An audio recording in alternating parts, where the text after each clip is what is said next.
Hello and welcome to episode 19 of your monthly Leader Breeder podcast with myself and your host, Aidan Jeffrey. Leader Breeder podcast is a leadership podcast dedicated to helping you discover and develop your leadership voice in order to deliver greater value in your life, career, ministry, and business. In this month's episode, we're going to have a look at 5 indicators or the area and the organization that you're leading has entered decline. 5 indicators that the area or the organization you are leading has entered decline.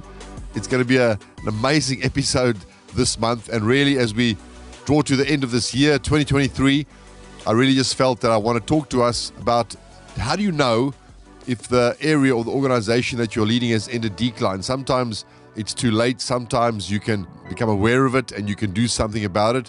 And as we draw to the end of this year, and we start planning for next year, 2024, maybe it's a good time just to have a look at what's your year been like? How has 2023 been so far? And the areas that you're leading, the organization that you're leading. We're going to have a look at a few key areas. What are some of the signs, the indicators that what you are leading, what you are busy doing every day, opening up the doors of your business or going to your company, the organization that you are responsible for, or the area that you are responsible for, has it entered decline? Or is it still growing? Is it still being relevant in today's world? COVID has affected so many people over the last while, and although we are past that season, we don't want to talk about the past. Sometimes we can get into a place where we're in the forest but we don't see the trees, and so it's going to be a very positive episode today, but it's going to be very helpful as well for you to start to see and assess and so ask yourself the question, am I still growing or am I declining? Am I increasing or am I decreasing? Is the place that I'm leading, is it increasing or is it decreasing? Is it in momentum or is it in decline? Hey, listen, super excited to be with you today. Can't wait to be with you for this month's episode. Let's get straight into today's episode. I'll see you on the other side of this. November episode already. 5 indicators that the area or the organization that you are leading has entered decline. You know, you'll always find 2 types of leaders, increasing leaders or decreasing leaders. Leaders whose worlds are on the incline, or a leader whose world is on the decline. Or leaders who remain learning leaders and continue to ask why questions on how to get better, or knowing leaders who have an I know attitude or stop learning and have become more concerned about their title or position and must now ask the why must I questions. Important to learn and to understand these things. A learning leader or a knowing leader. So often we become comfortable in the places that we are leading or overseeing. Or fourth one is inquisitive leaders who continue to look for ways to improve, or complacent leaders who are on a clear decline but live in denial of their reality. One of the things that I have noticed being a leader myself in different aspects, a leader as a father in my family, a leader as a pastor in the church, a leader in society, a leader in different aspects of my life. But one of the greatest battles every leader will face is actually, are you living in denial of your reality? Are things that you are leading actually going backwards and you're trying to justify the areas of your life that you are leading? Or are you willing to actually have a look at the areas of your life and say, hey, let me look at these areas and let's see what I can do to bring changes. The good news is anything can be changed. Anything can be turned around. So again, like I said at the introduction, this month's episode is going to be a positive episode, but the title might sound like as if it's going to be a sort of a challenging episode. 5 indicators that the area or the organization, the place that you are responsible for is in decline. Did you know that all successful corporations and organizations that have the most impact in society are those who are, number one, able to meet a fundamental human need? That's ultimately why we are in business, why we do what we do. If I think about the church as a pastor, able to meet a fundamental human need, our role is to preach the gospel and to get people to accept Jesus Christ for the remission of their sins in order to be heaven-bound one day. So we have to meet that fundamental need. Poverty alleviation, helping those that have broken hearts, depressed, different aspects. That's the ability of the church. Are we able to meet that fundamental human need? And then secondly, are we able to become the best in the world at meeting that need?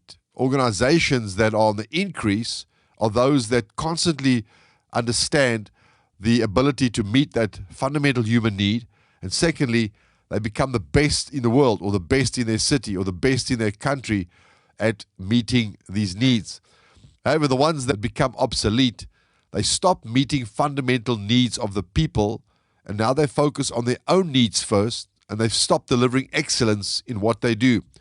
That's why leadership is not something everybody wants to do, because if you're a leader and you take that responsibility, you put your hands up and you say, in the case of a pastor or a church leader, yes, Lord, here I am, use me. In the marketplace, in the business sector, sometimes we can get into places where we start out and full of zeal, but then we start shifting from, why did I actually start this business? To remind myself that it was to meet a fundamental human need. I think about the Apple products. I'm an Apple user when it comes to cell phones and iPads and things like that. And I look at the life of the inventor of the Apple products, Steve Jobs, and he's now no longer on the earth anymore. He's died and he's passed on in his life. But the company that he birthed has become stronger and stronger because it still meets a fundamental human need. Steve Jobs, and I use him as an example today, not that I favor Apple phones or Apple products above anything else, but you think about, he's a man that digitized telephony. I mean, Alexander Graham Bell invented the telephone, and we were able to communicate long distances with cables. Steve Jobs comes along and he takes the telephone and he digitizes it. He connects it to the internet, and it changed the way we do life. You have to admit that since the invention of a digital cell phone, or a cell phone that is connected to the internet, or an iPad or a computer, whatever it is, it's changed the way we do life. And you can say, well, we're now selling cell phones, or we're selling these products, and it's all about me right now. But what makes this organization continue to be one of the wealthiest and most successful companies in history is the fact that they keep bringing out new products, new innovations, keep adding, keep offering excellence, and they have become the best at what they do in the world. And that's why they don't become obsolete, why they continue offering a fundamental human need.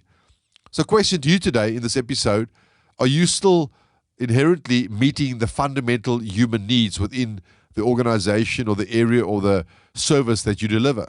Is your business that you started, is it a business that is there to meet a fundamental human need, or is it just about making profit or making money?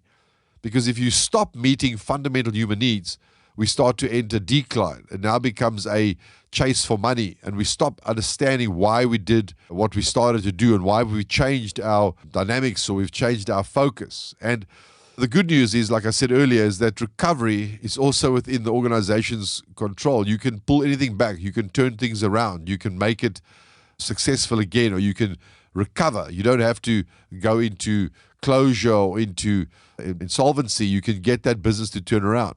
Now, if you understand leadership, it involves three fundamental processes. If you look at leadership, and we're going to get into the 5 indicators in a short moment, but I want to lay a bit of a foundation today.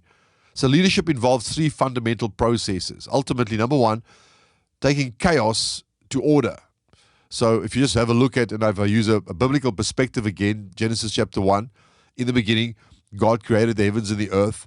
The earth was without form and void, and deep darkness hovered over the face of the deep. So we have a look at, the Bible says the earth was in basic chaos. In other words, there was no order, there was no light, there was no life. And the Bible said, and then God said, let there be light. So as God led the foundation of the world, he took what the Bible says was darkness, the Spirit of God hovered over that darkness, and God had to bring order to that. Now it's the same when it comes to a business or a leadership position. When you are placed in a place of leadership responsibility, your main focus is going to be to take the area which ultimately is in chaos. It could be people, structure, strategy, could be in a bad place. It could maybe be a turnaround. Maybe you asked to take something that has been birthed already and it's maybe in a bad place, and you got to turn that thing around. Or you might be birthing something new, or you get moved to a new department, and your responsibility is to bring chaos to order. So you have to bring order to that place that is out of order. That's the first fundamental process of a leader. Number two is you have to take that order and now you have to grow it. Meaning, most things that are battling or struggling, the reason that your business is not making a profit, the reason that you're not delivering service on time, the reason that a church is not growing or a structure or a zone is not growing is because the chaos that's there, it could be a chaos in a person's mind if it comes to spiritual things. As pastors, we are called to teach people how to renew their minds to the ways of Christ.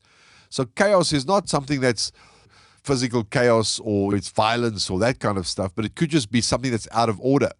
And our role as leaders is to take an area. It could be financial chaos, it could be structural chaos, it could be psychological chaos, whatever it is. Our job is to take that to order. And once we get order and we start to put things in place, if you've ever spring cleaned your cupboard or your house or your garage or whatever, you'll know you start out and you unpack everything and that garage looks like it's in chaos, and then you unpack it and you sort things out and you declutter and you throw things away and you repack and you put it back, and suddenly in the same place that was seemingly in chaos, now it looks like there's order because you have intentionally brought order to that chaos. But then the second thing, like I said, is we then got to take that order and now we've got to grow it. That's the purpose of a business, is to supply that fundamental human need and then bring growth to that place. When you do it long enough, if you keep having something in order and you do it consistently over a period of time, you now start to grow. So a home cell, for example, I use a church example again in our context. We have home cells or home groups, as some people call them. And when you start out, you start in your house and there's not a lot of leadership, there's not a lot of freedom, there's not a lot of sort of friendship or whatever it might be as you launch out. It's a new group of people getting together, and that could indicate the chaos. And then you bring order to it. You start to have weekly events and you start to have weekly meetings and you start to facilitate and raise leaders and build relationships and build friendships. And you start to bring order to it. But now, if it just stays in order but it never grows, what's the purpose of anything? When you were born, the purpose of your life is to grow. And so we grew up and we got bigger physically and emotionally, mentally, psychologically, we grow. So we have to bring order then and take something that was in chaos to order, and then from order we have to grow it. And that's the purpose of your business. You have to grow. You have to grow your customer base. You have to grow your turnover, your margin, your profit. You have to grow your ability to lead. You have to grow your capacity to lead. So chaos to order to growth. And number 3, then growth to prosperity. Now you can't just be in business to go through the grind of life, and every day of my life all I do is I just have to struggle to pay the bills. You have to get to a point where you got order in your business, you've got surplus in your account, you've got prosperity where you're able to buy things and sell things, and you're able to make decisions because you're able to put surplus cash in your account. And this is the fundamental processes of leadership. Chaos to order, order to growth, and then growth to prosperity.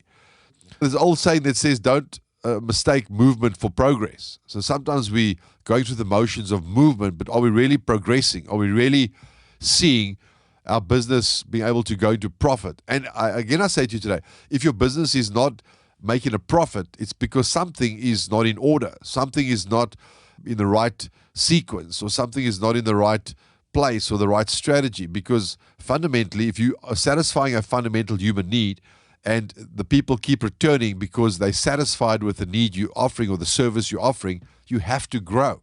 And once you grow long enough over a period of time, it'll move to a place of prosperity. Look at these guys. Again, I use Apple as an example.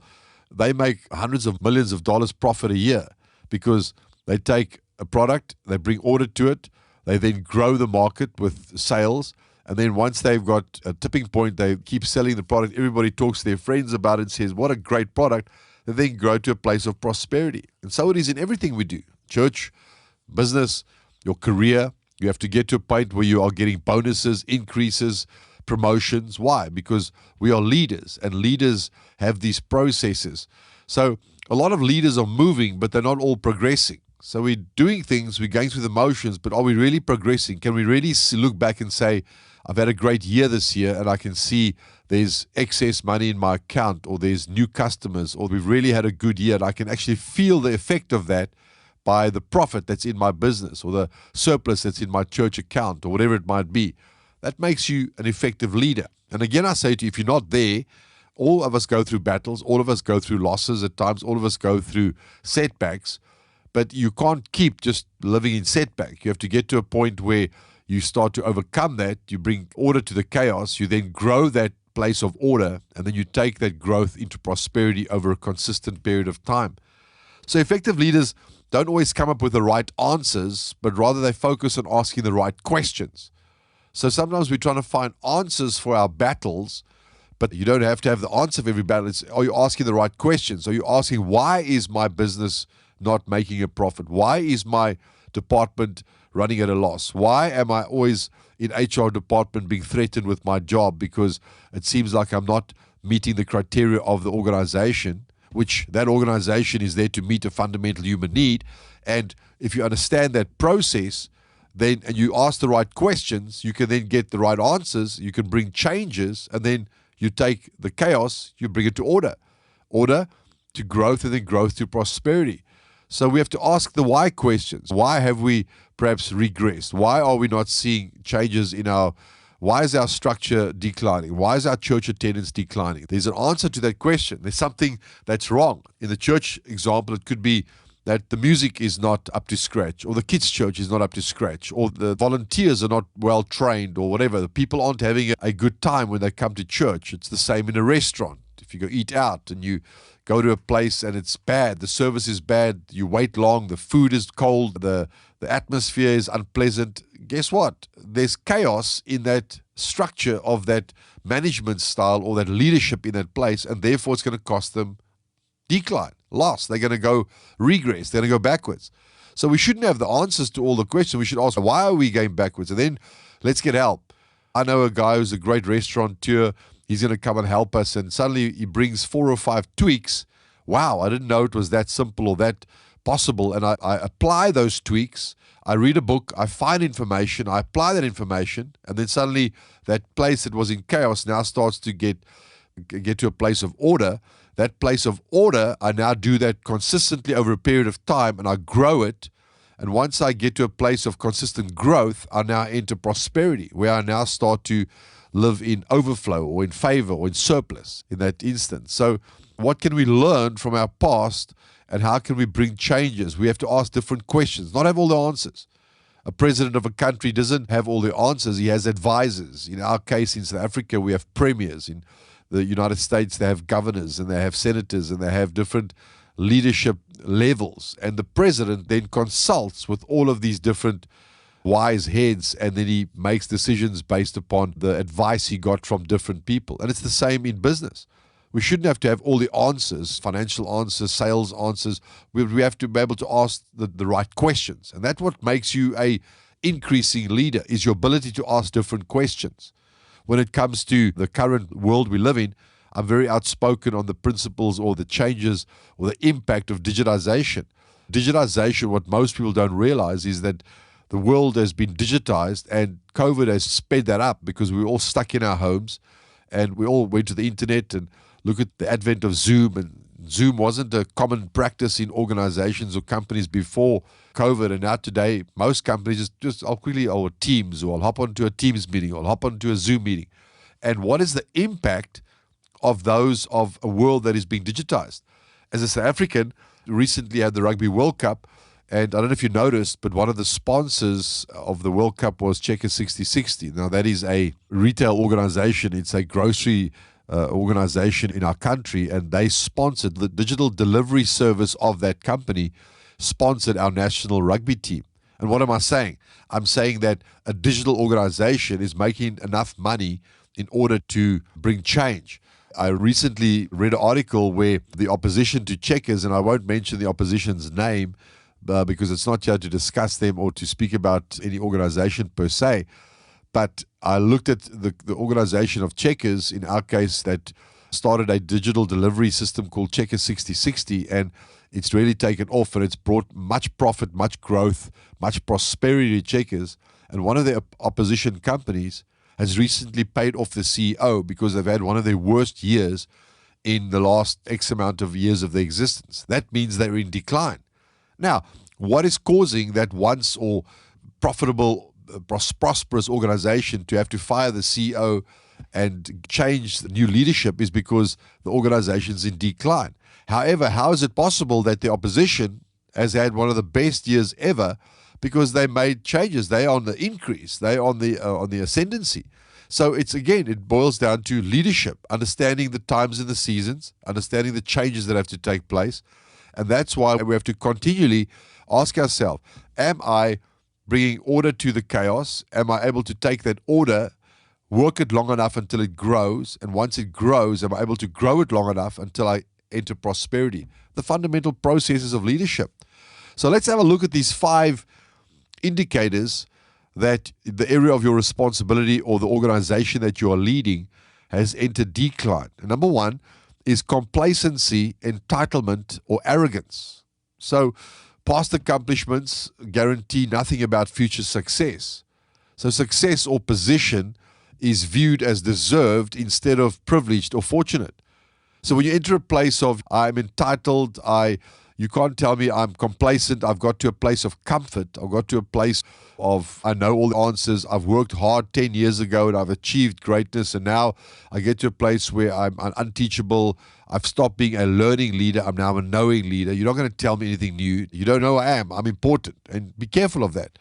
Be careful of getting to a place of complacency or entitlement or arrogance where you don't even realize maybe you're there, but you're not able to take any new information. You've stopped learning. You've stopped growing. And I want to encourage you, don't get to that place, because what's going to happen is your career, your life, your ministry, whatever, it's going to enter a place of decline. And you have to continue being grateful every day. So when you enter this phase 1, the first indicator, it's when leaders begin to believe that success will continue no matter what the organization or the leader does or does not do. One of the greatest tragedies in once successful companies that go into decline and go into failure is that they think everything I touch turns to gold, and no matter what I do or don't do, we make good money. And we get to a place of complacency, not knowing that. And again, I refer to the earlier example I used of a digital shift in the market with regards to a retail organization in our country and how they pivoted to a digital delivery service and how their profit has increased and their bottom line has become very profitable, but how the opposition didn't see that and have become complacent, and now they had to bring major structural changes or leadership changes in their organization because they are on the decline. What areas of your current place of employment or career are you missing out on certain areas that society is pivoting in, or the market is pivoting in, or things are changing, but you've become complacent because you're living off 2012 success or 2015 success? And we've seen that so many organizations have been disrupted, not only by the last 3 years of the pandemic, but also the shifts that have happened as a result of that. In our country, in South Africa, we've got major electricity problems, and we've got load shedding. They've cut the electricity off for certain hours in a day, maybe sometimes several times, and sometimes once a day, whatever the stage we're on. But it's very frustrating. And you can sit there and say, I'm running at a loss because I'm not able to operate in my business because I have no electricity. Or else I can start to see the need to change and look for solar solutions or look for options in which I can become more effective in order to stay on the cutting edge. Because if you keep using that as excuse, you're going to enter decline, and eventually you'll become redundant and death will occur to the business. You'll have to close the doors. So again, I challenge you today, and I say to you, just look at areas of your life without realizing it. We can start functioning on yesterday's achievements, yesterday's victories, and move from humble gratefulness to deceived complacency and entitlement or arrogance, like I said as well. The Bible says in James 4 verse 6, but he gives more grace. Therefore, he says, God resists the proud, but he gives grace to the humble. Therefore, submit to God, resist the devil, and he will flee. The Bible even warns us, stay humble, stay learning, stay grateful, stay thankful that you have a business, that you're able to trade in the market, that you still have customers. Be grateful. Don't become complacent. Number 2, the 5 indicators, is neglecting the core values of the organization. So what got you to where you are? What are those core values? Because those core values are those fundamental human needs that you've been supplying or being satisfying or being fulfilling. So when you start to neglect your core values, and if I look at the retail organization I used as an example earlier, they supply food and groceries and perishables and things to the market. So does all the opposition, all the opposing companies. And again, they added to their organization a digital delivery system, which has assisted them to become more profitable. I'm not saying you shouldn't add new ways and new methods in order to get your products delivered or your services to the marketplace, but we can't neglect the core values of the organization. As a move at CRC, the move that I'm part of under the leadership of Pastor Art, we have a core values. We're a soul-winning movement. Win the loss at any cost. Mend the nets, the catch will be great. Those are our mission and mandates. Building one church in many locations. Those are the core values. A soul-winning organization, a soul-winning movement. And when you start to lose what the core values of the organization stand for, and you start to dabble with that, you start to lose what the organization is, and you start to enter decline. So we can get distracted by external threats or adventures that seem exciting to go into, opportunities, that often fail because they maybe not be at the right time for you or whatever. And then we start to move away from the core values. And I don't say again that we shouldn't bring new methods to our organization to become sharper and smarter. But the core values are what we have to protect all the time. Distraction very often can lead to loss of intensity on the core values that cause the growth and success in the first place. So when we become distracted by other variables or other possibilities or other similar things that might look nice because it seems like everyone's doing it, but that's not what got us to where we are. That's not why we started what we started this thing, because of what? We believed in the core values of this product, service, organization, church, movement, whatever it is. So we have to make sure we protect the core values and continue to find creative ways to present those core values and not lose the focus of those core values, because that's what got you to where you are now. Number 3 is your what replaces why. So in the face of success, leaders answer questions like, we are successful because we do these things, as opposed to we are successful because we understand why we do these things and under what conditions they no longer work, meaning the what replaces the why. So we are successful because we do these things. We do these things, it now becomes what we do and not the fundamental human needs that we are fulfilling. We're a church and we have church services. Yes, that's true, but why do we have church services? It's to offer people salvation through Jesus Christ. There's a why to that. We deliver products and services to the market in the retail space. Great, but why? Because it was a clothing line that was helping more impoverished people. Whatever the reason is that you started that company. You never lose the why. Why are you doing this? Remember, that comes back to fulfilling the fundamental human needs. And when you continue to fulfill a fundamental human need, you'll never be out of business. You'll always have customers and people needing your services. But if you start to replace the what with the why, what are you expecting of me now? What do you think this or that? We start to lose the why, and be careful of that. Make sure that you continue to realize, why are we successful? Because we keep fulfilling these fundamental human needs. Our core values are what makes us who we are. The number 4 is a decline in learning leaders. One of the things I'm very passionate about is challenging leaders to stay learning leaders. Leaders lose their learning inquisitiveness and their desire to learn. They stop learning. And history shows that great leaders throughout history remained learners their whole lives, no matter how successful they became. So a learning leader, why are you not learning anymore? We become complacent. Goes back to the first point. Complacency, entitlement. I know what I know. I can tell you that things are moving and changing at the rate of knots. I wrote a book a while back called The Exponential Church, in which I discussed the disruption that digitalization will have on the church and what the church can do to ride the wave of digital change and not be knocked over by the digital tsunami that is busy happening around us. That's why I refer again to the retail example I used earlier, where one organization introduced digitization. They digitally delivered products from your mobile phone, and the other organization has remained physical only, and it's cost them dearly in their world. So what about the church? There's a young generation now that's attending church, that's in high school, that grow up with digital services and product. They are creators. They've got YouTube channels, and they've got podcast accounts, and they've got all these Instagram profiles and they make reels and stories. And this generation is the generation that is currently sitting in our churches. So if you're only offering a physical world as a pastor, you have to understand that there is a whole generation that's coming into the church, into the kingdom, that are digitally sharp and smart. So how does the church pivot and start to offer digital creativity, digital discipleship, not replacing the physical, but offering as an option to those that are digitally sharp and smart? Because people ask, why aren't people coming to church? Why aren't people doing what they did before COVID? Digitalization has played a role. It's affected things, and positive and negative. The thankful thing about digitalization is we could stream our services in lockdown, which helped us. But now people have got into habits of saying, if I want to go away this weekend, I don't want to go to a physical building, I'll just watch the service later. Now, for us as pastors who prepare messages and we have physical services, it's frustrating at times when people don't respond the way they responded before COVID.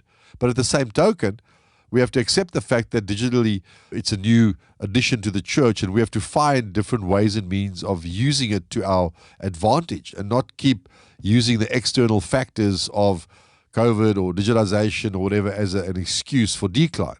We have to become sharp and smart, build apps, digitize certain things, whatever you feel you need to do within your organization.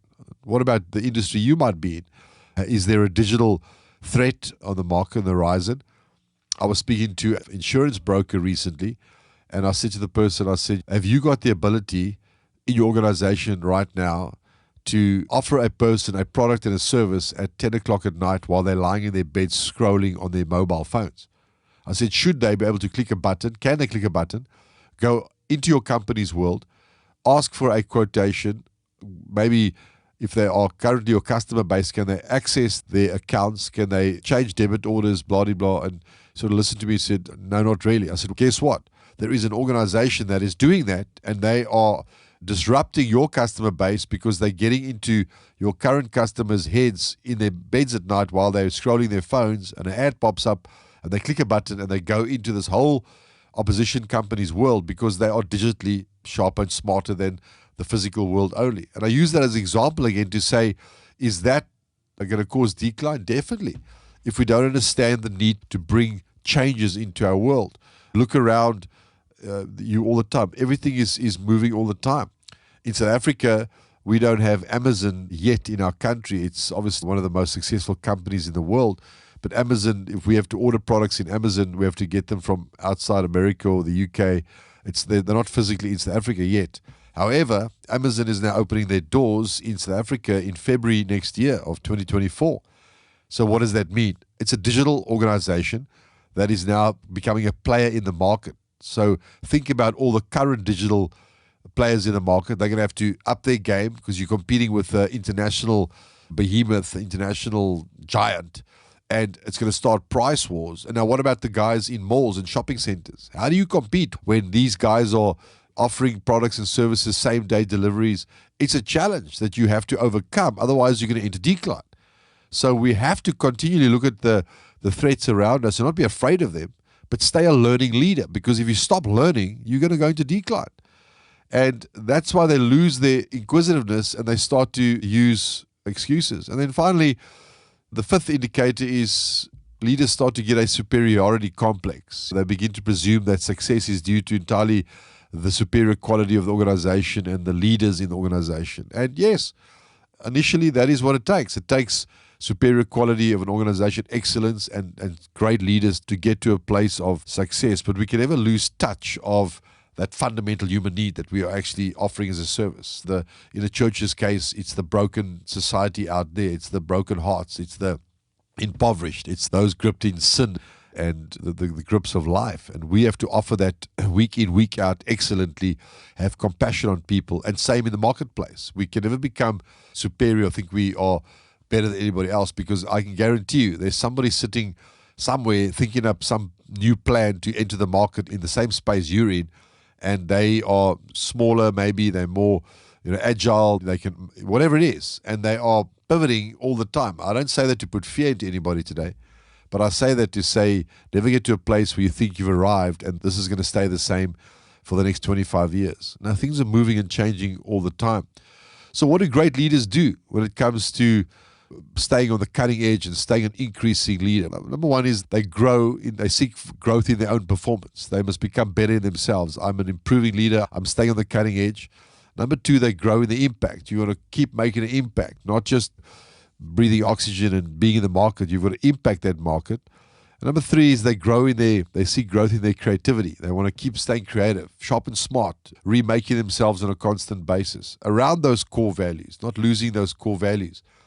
And then, obviously, one of the major and most important things is they want to grow in the people that they lead. They want to grow the people they lead.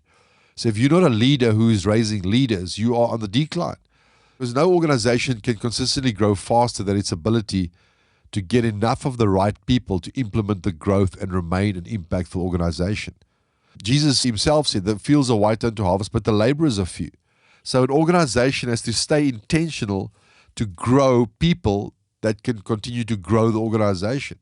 So when a lot of sales come or a lot of influx comes, have you got the people to handle that growth? And that is what sometimes can cause us to go into decline. Whenever current leaders compromise their values and lose sight of the organization's core purpose in pursuit of growth and expansion, it is undisciplined, which will eventually lead to decline beyond recovery. We have to not compromise the core values in the pursuit of growth and expansion, but we also mustn't just chase growth and realize we haven't got enough people to come with us. We're chasing growth, and now we go down the road and say, okay, who's going to help us? And eventually, we didn't think that we needed 25 or 50 or 100 more people. So it's this constant pushing and pulling of growing, remember, chaos to order, order to growth, and growth to prosperity. So we have to ensure that we are not entering decline because we've fallen behind. So in closing, in this episode this month, are you prepared to handle more to go to the next level of your leadership development? Or have you become complacent and operating in denial because the place that your hand is upon is declining and you're constantly looking for silver bullets? You're looking for a miracle bailout all the time. And we can't live in a miracle bailout. We have to get order to that chaos, and that is through wise planning, studying, asking right questions, surrounding yourself with people that can help you. That's why Proverbs 24 verse 3 says, any enterprise is built by wise planning, becomes strong through common sense, and profits wonderfully by keeping abreast of the facts. So any enterprise, church, business is built by wise planning. We have to plan. It becomes strong through common sense. Something that's not very common is common sense, is just think, look around you, and profits wonderfully by keeping abreast of the facts. So the facts are always changing. We have to keep abreast of those things. We have to stay with it. Otherwise, we're going to keep falling behind all the time.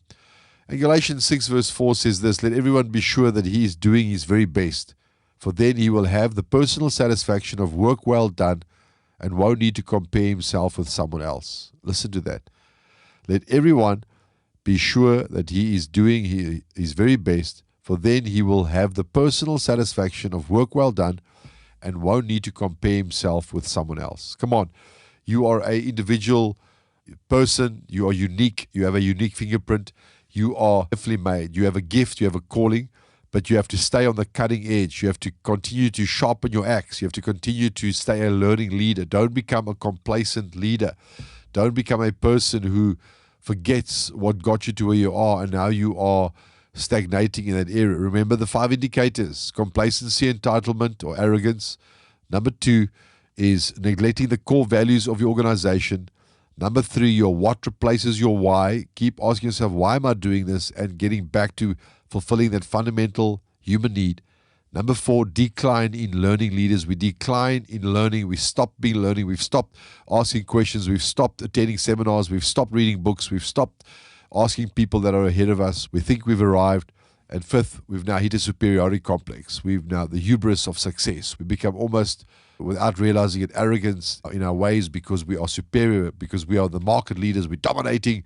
But hey, remember, people aren't there to applaud your superiority or your success. They are there because they have a fundamental human need.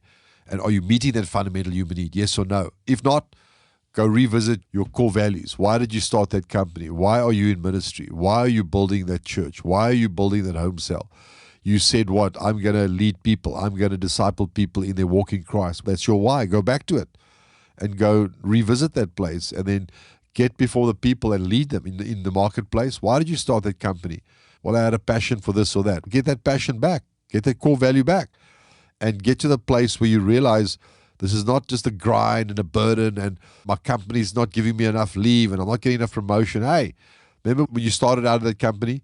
You were there to offer a service, give your best. Why? Because you were there to fulfill and satisfy a fundamental human need, and go back to that. And when you do that, when you refresh others, you yourself will be refreshed.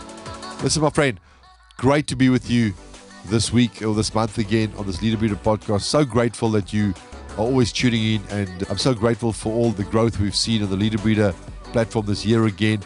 Reached so many new milestones, so many new views, and broken so many new barriers again, and had an excellent year this year again. So thank you to every person who continues to subscribe to the Leader Breeder platform. If you have not yet subscribed to any of our podcasts, in the sense of hit the subscribe button or the YouTube channel or the Instagram account, or you haven't shared this with somebody else, you haven't joined the Leader Breeder World website, there's a lot of great content on there, www.leaderbreederworld.com or iamborntoprosper.com. There's a whole lot of good resource, books, courses, free courses that you can watch, you can listen to.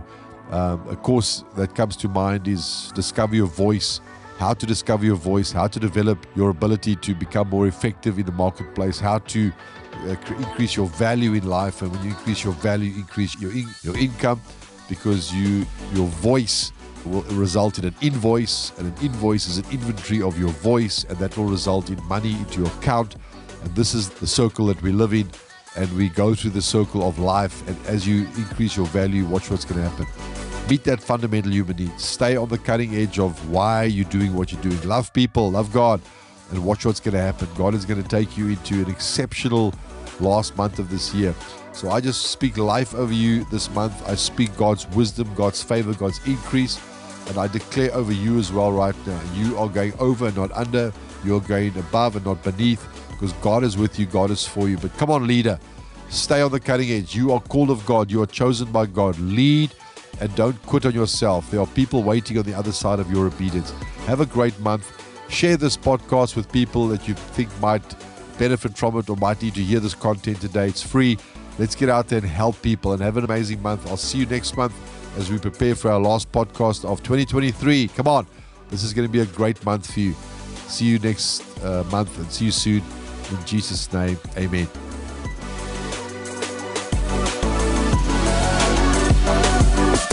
Thank you for joining us here at Leader Breeder. Make sure to subscribe to the channel to catch the next episode every month.